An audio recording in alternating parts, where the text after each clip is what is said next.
nga siyang konti, oh. Para dito. Gaano katagal?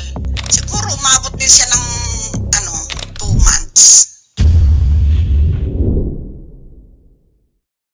I'm 72 years old. Naglalagas kasi siya nung umorder ako nito. Naglalagas siya. Tapos nung nalagyan ko na siya, medyo karamdaman ko na tumigil yung paglalagas, tapos medyo kumapal siya. Nagkaroon na nga dito, ng tubo-tubo dito sa dito sa manipis.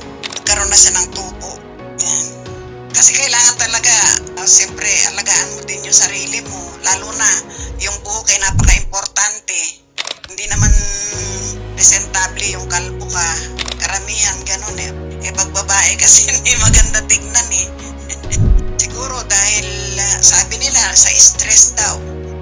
Priorities ko rin kasi to. Ayaw ko kasi nung ang pangit eh. Naranasan ko na nagmipis dito. Parang ang pangit. Hindi ako kasi sanay ng hindi maayos ang buhok. Kasi siyempre kahit pupunta ka sa mga publikong lugar, nakakaya naman yung ganun ang itsura. Dinadaan ko na nga lang sa dayday para medyo maitim tignan. Dinadaan ko siya sa Pero magandang naitulong nito sa akin talaga. Nag-stop yung paglalagas nung gumagamit ako nito. Tapos, ayun, tumubo na siya. Meron ng maliliit dito. Nakita ko lang to dyan sa online. Ito dyan sa inyo. Sabi ko, subukan ko to. Maganda naman siya. Meron pa nga siyang konti, para dito. Gaano katagal? Siguro umabot din siya ng 2 months.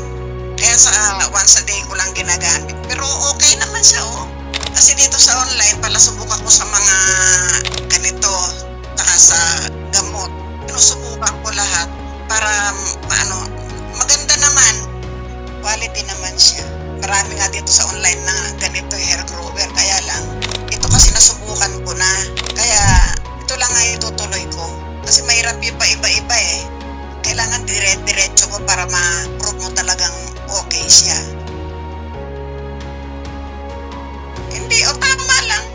Kasi okay naman siya eh. Okay naman. Quality, Thank you very much.